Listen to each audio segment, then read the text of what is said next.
বাংলা সাহিত্যের আধুনিক বাতাবরণের যশস্বী কবি শক্তি চট্টোপাধ্যায়।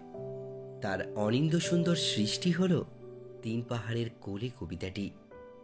সীমাহীন রোম্যান্টিকতা, ভাবপ্রবণতা ও কল্পনা শক্তির পূর্ণ উন্মোচনের মিশেলে অপূর্ব প্রাণসত্তায় ভরপুর হয়ে উঠেছে কবিতাটি।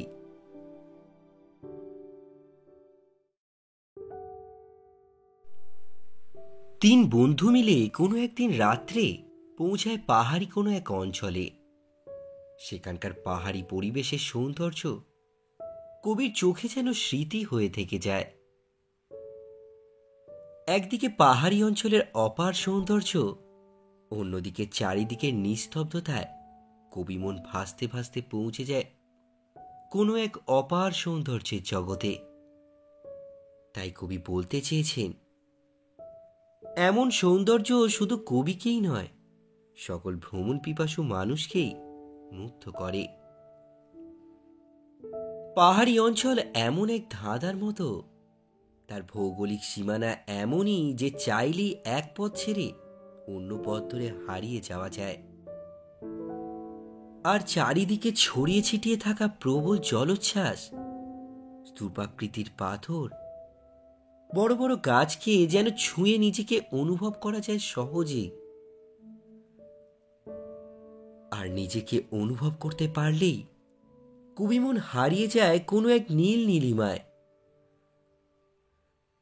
আর সেখানেই একান্তে জমে থাকা কথাগুলো নিজের অজান্তেই ধরা দেয় মনে। সেই ভালো লাগা কেবল বলে বোঝাবার মতো নয়।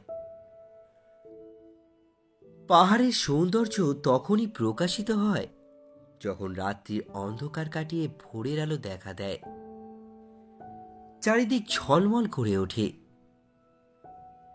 কবি এই সৌন্দর্য নববধূর ঘোমটার সঙ্গে তুলনা করেছেন।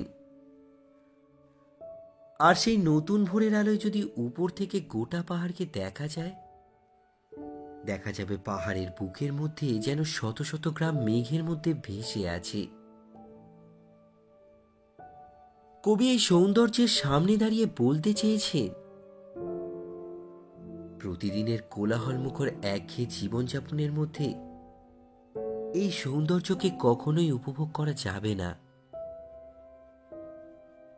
খাঁচা থেকে বেরিয়ে এসে পাহাড়ি গ্রামের জনজীবন, অর্থাৎ তাদের সংস্কৃতি, তাদের যাপন ও পাহাড়ের বিচিত্র সৌন্দর্যকে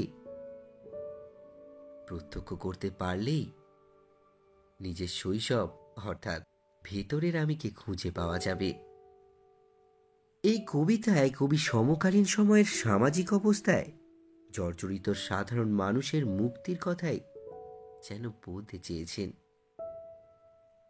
কবি বলতে চেয়েছেন, গণ্ডিবদ্ধ জীবনে বেঁচে থাকার কোনো অর্থ নেই। শহরবাসীর জীবন সংকীর্ণ গণ্ডিতে আবদ্ধ, আর গণ্ডিতে আবদ্ধ জীবন অনুভব করতে পারে না সত্যিকারের কোনো আনন্দ। সেই জীবনে নেই কোনো আনন্দ, নেই কোনো বৈচিত্র্য। তার বদলে আছে কেবল গতানুগতিকতা ও একঘেয়েমি। তিন পাহাড়ের কোলের প্রাকৃতিক শোভা অনির্বচনীয়। সকালের সূর্যের সোনালি আলোয় পাহাড়ের কোলে সবুজ মাঠগুলিকে দেখলে মনে হয় কেউ যেন সযত্নে নকশা কেটে রেখেছে।